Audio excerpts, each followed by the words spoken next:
大家好，歡迎大家收睇今期炒啲乜，我係今日嘅主持 Vicky 啦，旁邊咧就係有好耐冇見嘅孫子喺度，歡迎孫子。Hello Vicky，大家好。好啦，咁啊今日請你嚟咧就係因為好耐冇傾過市啦，咁啊今日再同你傾嘅時候個市已經唔同晒，因為呢排就係打緊關稅戰啦，即係。每次特朗普出嚟講啲嘢咧，我諗個市咧都係震咗一輪嘅，因為前幾日嘅時候咧，即係個市都幾恐怖啊！因為如果你話單日咧，美股方面咧，即係應該嚇死大家，唔知跌咗幾個 percent 落嚟啦。咁啊，港股咧單日跌2000點落嚟嘅，3000添啊，3001好似係。係啦，即係呢排個市都係好 fluctuate 啦。咁但係即係見到最新嘅其實關稅形勢咧，佢就話有其他國家如果唔報復嘅話咧，就可能暫停90日先啦。咁但係咧因為中國嗰方面咧咁啊加稅咧，其實都已經係125%㗎啦。咁啊究竟咧會演變成點咧？但係市場仲未知㗎。咁但係見到咧個市其實仲未穩定啊，即係好似後續仲有好多消息喺度啦。港股今日咧其實升緊200幾點上嚟啊。咁但係呢兩日就會好返啲嘅。你睇呢個市仲會唔會大隊落去咧？我估美股啦，美股嘅話咧，今季應該有機會見咗底嘅。今季啫，但係全年我覺得未咁快，即係我覺得全年有好多問題同因素，同埋一啲好恐怖嘅黑天鵝事件又好啦，咩灰犀牛亦都有啦嚇，咁會發酵嘅。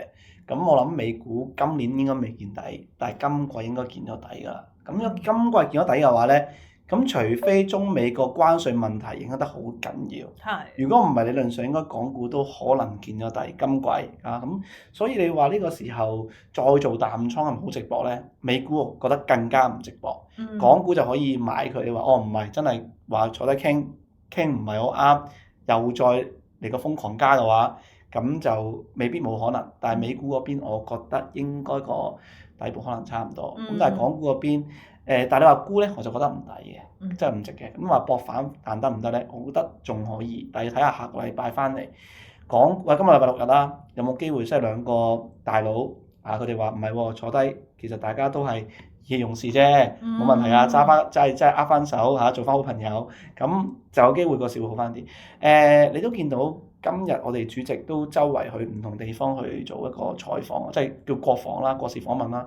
咁其實個 idea 就係希望，如果同美國傾唔埋，會唔會同一個國家會好翻啲？咁一個貿易上邊，因為其實貿易上邊講真啊，中國出美國貿易咧就好似18% 以內嘅，去到已經好低嘅數字嚟嘅。咁當然啦，有好多情況係因為有啲內地嘅廠啦，嗰啲商家咧其實去咗墨西哥同埋加拿大設嘅。咁但係如果最尾假設其實美國90日都放緩咗，傾得埋嘅。咁對於嗰啲商家其實冇影響啦。咁你話淨係加中國關稅多嘅話，其實好嚴格嚟講，對於中國經濟影響係咪好大咧？又未屬於極大，但係對於市場嘅信心又崩潰到就大啲嘅。咁呢個其中一個啦。第二個我諗係中概股大家驚嗰個問題啦。咁但係好中概股你話要全線落咧，即係我諗講，即係大家鬥客嘅機會大啲。呢個兩方面都有好大嘅問題，即係。如果咁樣嘅話，咁調翻轉啦，就係中國唔得，咁其他國家有 ADR 嗰啲又點咧？咁呢個係一個好唔合理嘅情況，即係講出嚟可能 OK 做個籌碼，但係真正就唔會應該實踐到咯。咁我諗所以其實我 A 股嘅走勢應該會比港股安全啲嘅，同埋係啦，因為我覺得 A 股仲有一個可以諗嘅嘢，就係而家2025年咧，外地去中國旅遊嘅數目咧同人數咧。同埋係創新高嘅，同埋免簽國家又係新高。咁喺呢個人民幣持續叫做貶值嘅情況下咧，對於外國遊客去中國去做 visit 啊、做參觀啊、做旅遊咧，其實係都幾吸引嘅。即係好似我哋去日本咁樣。係類似啦，係啊。咁但係都呢個調翻轉啦。咁調翻轉，我哋都好多朋友觀眾會禮拜6日去內地啊。咁所以變翻轉內地嘅經濟嘅情況可能好過嘅，持續好過香港，特別零售方面同埋旅遊方面咯。咁呢個要留意咯。咁所以我諗要穩定度方面，其實嘅 A50跌得都係唔多㗎，即係相關都係爭好遠。所以我諗 A 股可能仲會安全過港股少少。如果你話穩定度方面係咯。但係你頭先提到咧，即係可能出口去美國咧，大概都係10幾個%嘅啫。有啲説法就話其實依家咧已經加到125%啦。其實即係再差嘅情況，即係如果你美國即係再做一啲措施出嚟嘅時候，其實嗰個反應其實都唔會好大嘅，因為都係即係都係咁差啦，已經係啦，即係爭在啦，係啦，即係會唔會會其實而家嗰個諗法就係其實都反映晒啦，即係再差嘅情況仲會有啲咩嘅發生咧？我諗所以短線上面我諗應該有機會見。最差如果你話最差就真係除咗呢個關稅 hold 住啦，然後就美國就威逼其他嘅國家話你唔可以同佢做貿易啊，如果咪又加翻你㗎啦。咁你知有啲國家嗰個腰骨冇咁直㗎嘛，即係嗰啲細啲嗰啲東南亞嗰啲啦嚇，你明啦，大家明。咁我冇咁直，咁咪真係可能有機會呢個摩擦會大啲啦。咁另一方面就係如果真係咁顛到話將中概股真係有啲要清查啊、停牌啊，咁就會引起金融性嘅恐慌，咁就大問題啦。咁但係我諗應該唔會無端端去到呢一步嘅，即係呢一步未去到要用關稅呢個，即係有時候我哋做人咧做大決定咧都係出師有名㗎嘛。咁關稅係一個名，但未到大都要將中概股全線可以咁樣落架咯。即係呢個做出嚟，大家都覺得其他都會覺得喂，你惡啫，唔好咁離譜喎咁樣。咁所以我覺得呢個就未必發生。咁所以點解第二季我覺得差唔多，無論係美股、港股都可能變咗第二咁解。不過呢個情況，你話普通你用衍生工具去做博嗰啲反彈啊就難嘅。咁你話安安全全做一啲相對地 ETF 啊嗰啲去博反彈，咁你咪安全啲咯。咁但係多一句啦，要控制風險嘅，就算咩情況都要做好止蝕。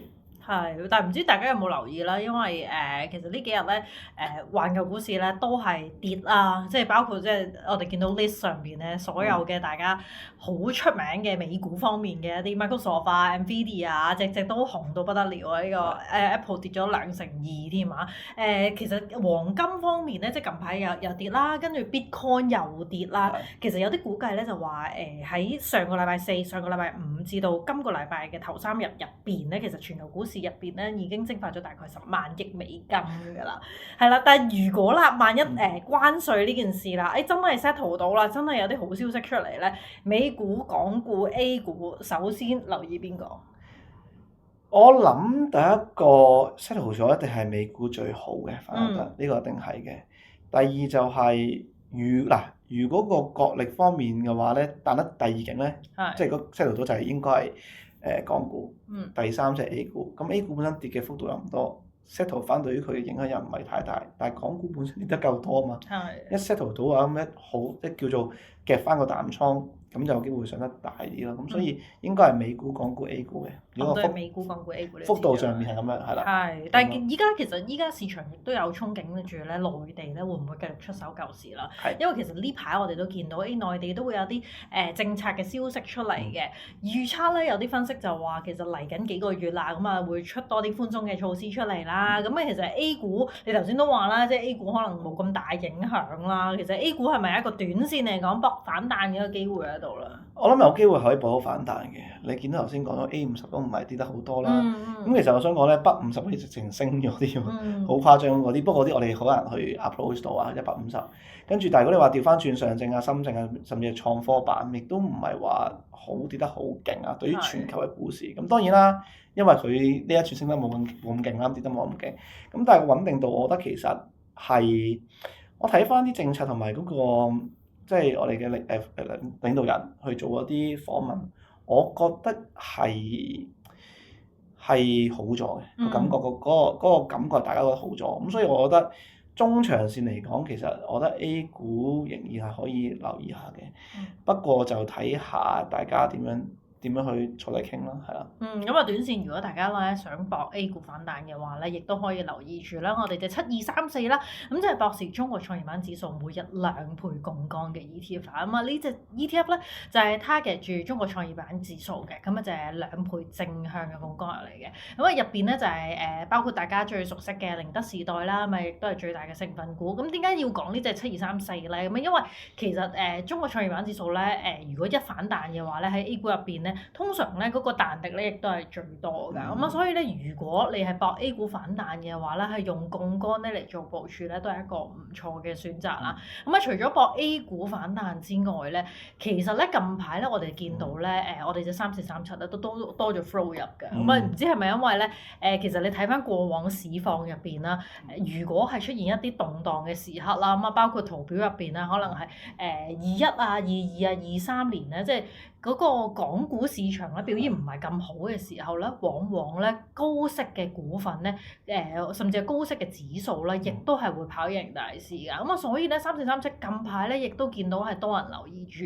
咁咩3437咧就係我哋嘅博士央企紅利 ETF 嚟㗎。咁入邊咧追蹤住咧就係一系列嘅央企指數啦、央企股份啦，咁啊包括大家好熟悉嘅就係中國移動啊、中海油啊、中石油啊、中國神華等等啊，咁就係通訊股、能源股為主㗎。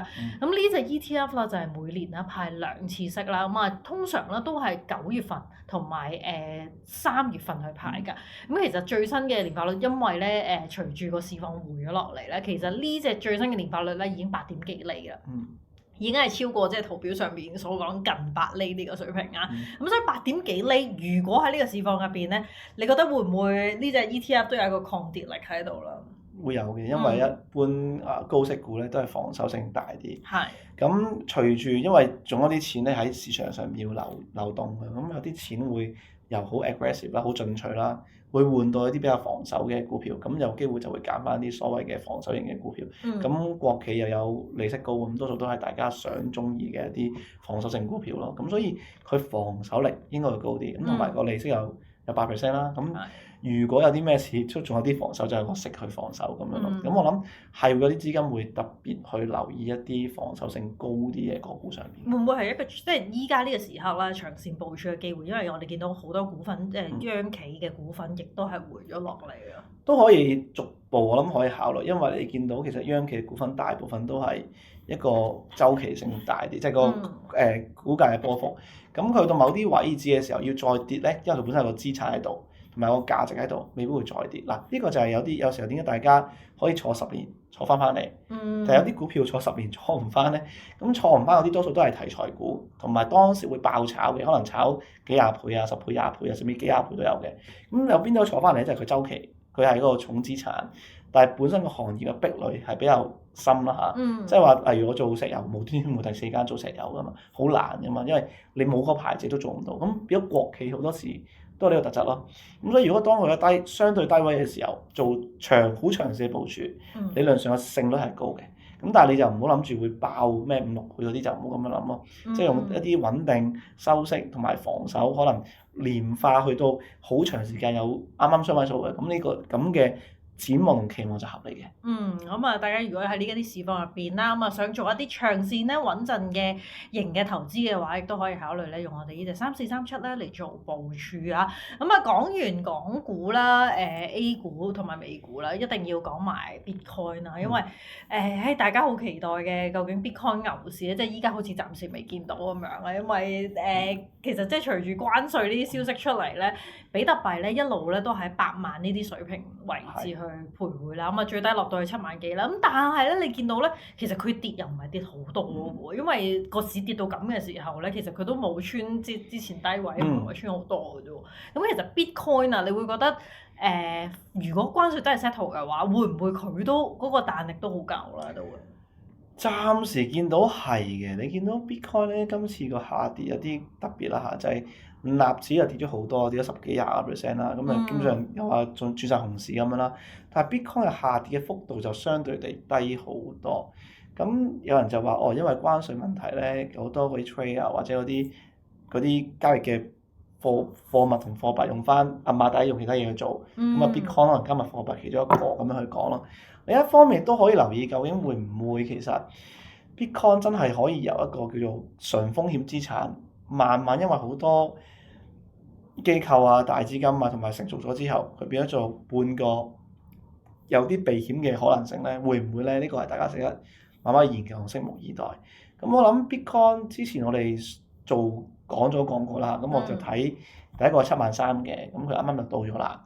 咁如果我覺得73000第一個位，咁而啱啱佢個即係納指唔再跌咧，我諗 Bitcoin 都會反彈。短期之內我估彈到10至8%，未必好多。咁但係佢個穩定度同埋慢慢去升嘅可能性都大嘅，就未到發嚟發去咯。咁呢個可能性我幾高，可能第二季你話今季嗰個低位可能唔見咗，咁可能會唔會之後2-3個月升翻10%咧？我覺得有啲機會嘅。咁呢個係 Bitcoin 嘅考慮咯，我諗。即係 Bitcoin 都要等消息出嚟啦。但係我估短時間有機會反彈嘅。